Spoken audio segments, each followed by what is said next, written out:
is the age of science and technology. So let us analyze whether the glorious Quran is compatible or incompatible with modern science. Muhammad, he have a miracle about the bees? Man, should I go there? Okay, let us see. What we need to understand is that the Quran is not a book of science, it's a book of signs. The Quran says in Surah An-Nahl, chapter number 16, verse number 68 and 69. Let us investigate chapter 16 of the Quran, Surah An-Nahl, which is the chapter of bees. Now there are three types of bees. You have, of course, the queen, which is a female. The second type are the drones, who are male, and their only job is to impregnate the queen. And the third type are the worker bees, who are all females. They collect the nectar and pollen and take care of the hive. Previously we thought it was the male bee which was the worker bee. Today we have come to know that it is not the male bee, it is the female bee which is the worker bee. And the gender used in the Quran in Surah An-Nahl, chapter number 16, verse number 60 and 69 is fasluki and kulli, meaning a female bee. Meaning a female bee. Meaning a female bee. You're an Arab speaker. I want you to read it now. Take it out and go up in the Quranic Gateway, and I want you to read it and see how they would look at this word itself. Yes. So a very simple website is called Corpus Quran. You know, people can go to it. And here, in that particular passage, which is 1668, the word is the bee, An-Nahl in Arabic. Here's what it said. It's a noun. Obviously, we know that. Genitive masculine noun. Oh. The Quran, chapter 16, An-Nahl or An-Nahli is a plural genitive masculine noun. So according to the Quran, all bees are male drones. But wait a second, what about the queen and the worker bees, who are both female?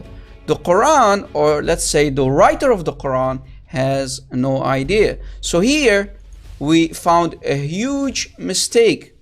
And the gender used in the Quran in Surah An-Nahl, chapter number 16, verse number 60 and 69 is fasluki and kulli, meaning a female bee. Meaning a female bee. Let us see how many stupid mistakes here in this false miracle. Let us read down. For the word eat, kuli, is for females. Kul is for male. The Quran used the word kuli for females. Okay, we got this one. Continue.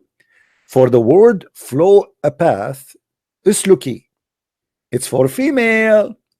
Usluk for a male. The Quran used isluki for females. Okay, we got it.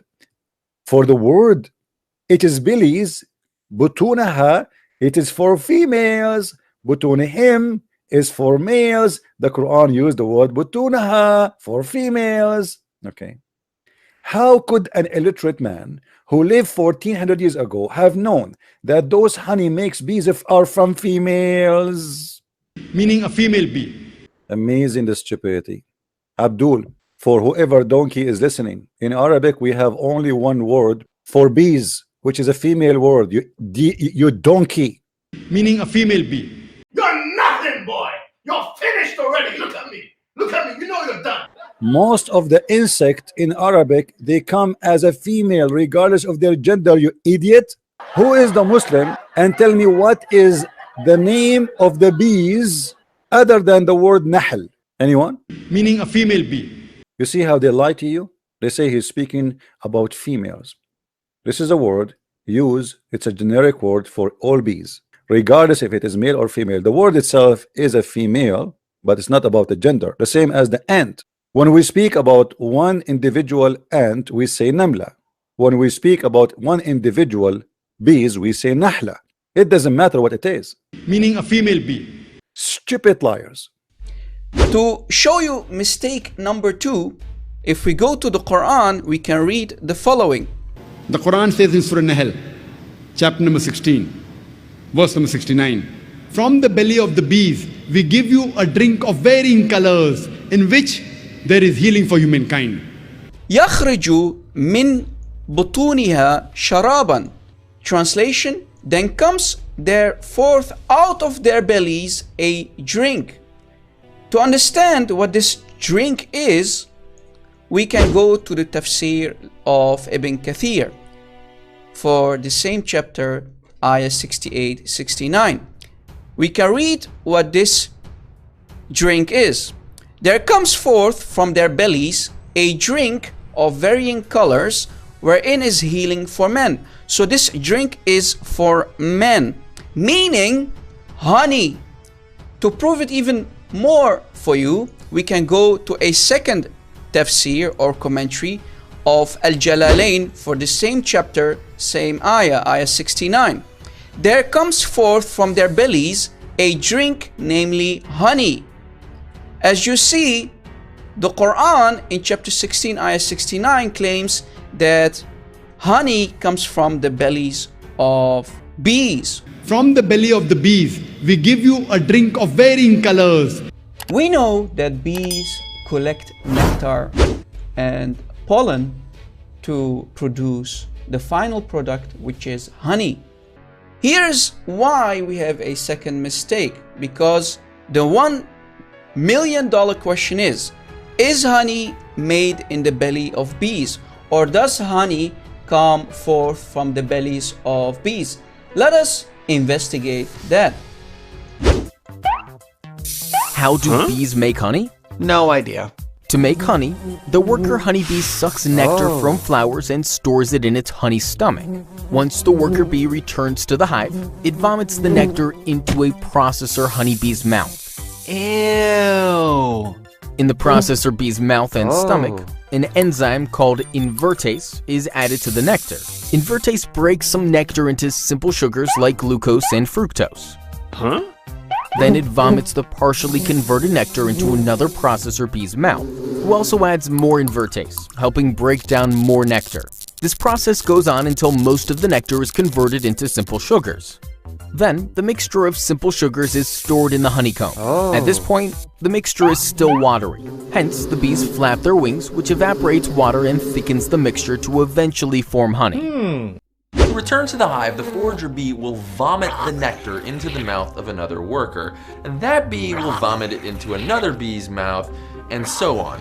This game of regurgitation telephone is an important part of the honey making process, since each bee adds more digestive enzymes to turn long chains of complex sugars in the raw nectar into simple monosaccharides like fructose and glucose. Now at this point, the nectar is still pretty watery, so the bees beat their wings and create an air current inside the hive to evaporate and thicken the nectar, finally capping the cell with beeswax so the enzyme-rich bee barf can complete its transformation into honey. Yet the Quran claims that honey comes forth or comes out of the bellies of bees in chapter 16, ayah 69, as you saw. So the final conclusion is Quran for the second time is false, and we can conclude that Muhammad is a false prophet. Now, just one mistake in the Quran destroys entire Islam and proves that Muhammad is a false prophet.